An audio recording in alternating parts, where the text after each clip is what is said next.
crisp air cut through the fabric of my winter gear as we trudged through the snow-covered expanse of the American wilderness.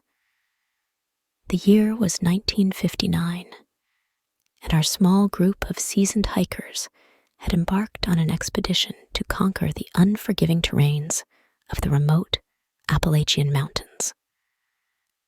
Little did we know that this journey would unravel into a chilling tale, etching terror into the very fabric of our existence. The decision to camp near an ominous, shadowy pass became our unwitting descent into a horror that defied all reason. As we pitched our tent at the base of a gnarled ridge, the moon hung like a pale guardian in the night sky, casting an eerie glow upon the snow-laden landscape. The wind whispered through the skeletal branches of the surrounding trees, hinting at the forgotten secrets these woods held. Our camaraderie and laughter resonated within the fragile cocoon of the tent, a deceptive refuge against the lurking malevolence of the mountains. The warmth of our shared stories and laughter was a stark contrast to the foreboding silence outside. As the night deepened, a sense of urgency inexplicably jolted us from our slumber, our dreams becoming uneasy whispers of impending dread. The air inside the tent thickened with an intangible tension, as if the very fabric of reality had shifted. An otherworldly growl, more felt than heard, reverberated through the frozen silence, sending a cold shiver down the collective spine of our group. Panic clutched at our hearts, and in the dim glow of our lantern, we were met with a sight that defied all rationale. The tent, our flimsy fortress, had been slashed open from the inside. The fabric hung like tattered skin, exposing us to the frigid night. Panic set in, and the metallic taste of fear lingered on our tongues. Frantically, we searched for an explanation, our minds rejecting the idea that something sinister lurked in the shadows outside. Barefoot and clad in nothing but our shivers, some of us stumbled out into the unforgiving cold. The snow beneath our feet felt like 1,000 needles, and the biting wind whispered chilling secrets that danced through the skeletal trees. I surveyed the landscape, but the shadows seemed to play tricks on my senses, concealing the horror that awaited just beyond our field of vision. As our breaths condensed in the icy air, the moonlit snow revealed the ghastly truth. The lifeless bodies of our comrades lay strewn across the desolate terrain, like discarded pawns in some macabre game. Some were found without proper clothing, their frozen limbs contorted in grotesque angles. The once vibrant spirits that had embarked on this ill-fated journey were now frozen in the throes of an enigma, and the cause of their demise eluded reason. A guttural sob escaped my lips as I knelt beside the fallen, trying to make sense of the senseless. The cold wind carried whispers that seemed to mock our feeble attempts to unravel the mystery.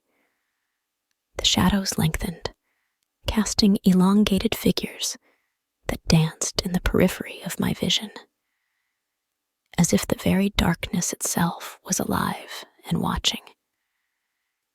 Haunted by the memory of that night, I carry the weight of the Appalachian horror. The unanswered questions linger like spectral echoes in the mountains, and the chilling growl continues to reverberate in the depths of my nightmares. The shadows, once innocent silhouettes against the moonlit snow, now morph into a sinister figure that creeps through the recesses of my mind. The investigation that followed yielded more questions than answers. The authorities were baffled, unable to comprehend the inexplicable nature of our tragedy. Rumors spread like wildfire, weaving tales of spectral entities and vengeful spirits that haunted the unforgiving passes of the Appalachian Range. I tried to resume a semblance of a normal life, but the shadows that clung to my soul refused to dissipate. The incident became an indelible mark, branding me with a chilling awareness of the unknown. Sleep offered no solace. The nightmares were relentless. Each night, a descent into the haunted landscapes of that fateful expedition. Years passed, but the memory of the Appalachian horror cast a long, ominous shadow over my existence. I became consumed by an insatiable need for answers, a compulsion to unveil the malevolence that had claimed my friends. The trail led me back to the desolate pass, the place where reality had unraveled into the unknown. The snow-capped peaks loomed above me as I retraced our ill-fated journey. The air held the same biting chill, and the skeletal trees whispered ancient secrets that had borne witness to the inexplicable. The remnants of our campsite lay buried beneath a blanket of snow, like a graveyard of frozen memories. A shadowy figure flickered at the edge of my vision, elusive and ever darting. It moved with a fluid grace, blending into the darkness like a creature born of the night. My heart quickened as I gave chase, my footsteps muffled by the snow that crunched beneath my boots.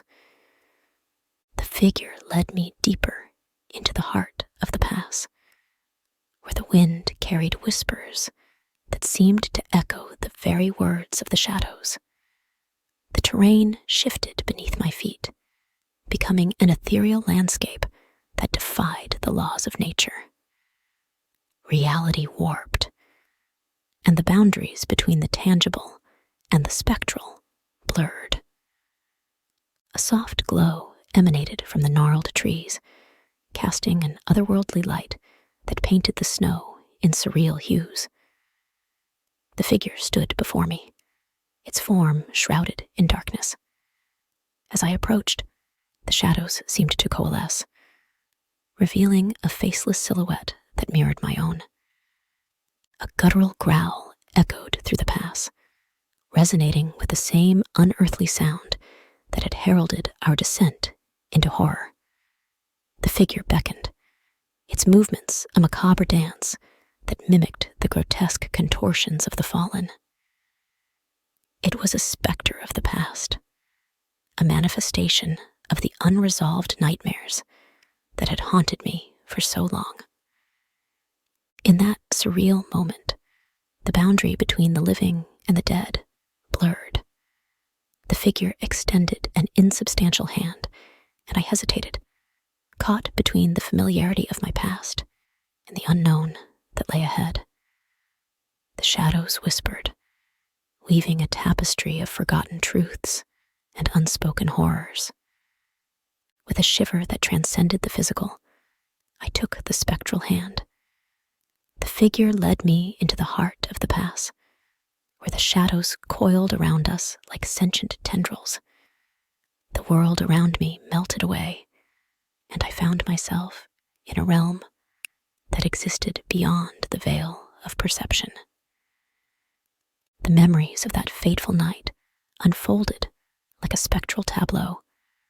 The tent, slashed from the inside, became a metaphysical rift that bridged the realms of the living and the dead. The fallen comrades were not mere victims, but echoes of a tragic symphony that played out in the shadows. I glimpsed the faceless figure, a manifestation of the malevolence that had claimed us all. It whispered forgotten truths, revealing the dark forces that had lured us into the heart of the Appalachian wilderness. The mountains held secrets that transcended the boundaries of human understanding, and we were unwitting pawns in a cosmic game. As the revelation unfolded, The shadows wove a tapestry of cosmic horror that stretched beyond the limits of mortal comprehension. The Appalachian horror was not a mere accident or a twist of fate. It was a manifestation of ancient forces that slumbered in the depths of the mountains. The figure gestured towards the horizon, where a cosmic maelstrom churned in the inky void. It was a gateway to realms beyond, where the fabric of reality unraveled into infinite possibilities. The shadows whispered the true nature of the pass, a cosmic nexus where the boundaries between dimensions were thin, and the denizens of the unknown lurked.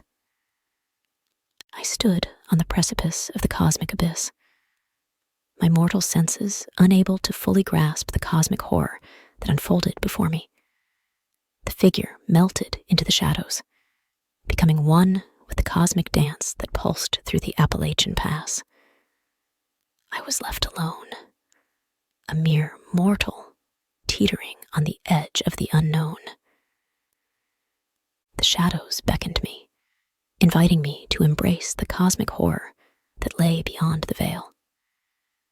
The memories of that ill-fated expedition became a spectral echo, a chorus of forgotten souls that whispered the ancient truths of the mountains. I hesitated, caught between the comfort of the known and the allure of the cosmic unknown. With a final glance back at the snow-covered peaks, I stepped into the cosmic abyss. The shadows enveloped me, and the boundaries of my existence dissolved. I became one with the spectral echoes of the Appalachian horror, a mere whisper in the cosmic symphony that played out across the unfathomable expanses of the unknown. The snow-covered peaks of the Appalachian Mountains loomed in the distance, their slopes untouched by the cosmic revelations that had unfolded. The wind whispered through the skeletal trees, carrying echoes of forgotten secrets that lingered in the frigid air. The shadows danced on the moonlit snow, a silent testament to the cosmic horror that lay dormant in the heart of the pass. The tale of the Appalachian horror became a spectral legend, a cautionary whisper that echoed through the corridors of time. Those who dared to tread the snow-covered peaks would hear the chilling growl that heralded the presence of ancient forces beyond mortal comprehension. The pass remained a gateway to the unknown, where the fabric of reality unraveled into the cosmic dance of shadows. As for me, I became a fleeting memory in the annals of the unknown. The cosmic abyss embraced me, and I became one with the shadows that coiled around the Appalachian Pass. The memories of that fateful expedition became a mere echo in the cosmic symphony, a whisper in the winds that carried the secrets of the ancient mountains. And so, the Appalachian Pass stood as a silent sentinel, its shadows concealing the cosmic horror that lay within. The moonlit snow bore witness to the dance of the unknown, where the boundaries between dimensions blurred, and the spectral echoes of the fallen became a haunting melody that echoed through the ages.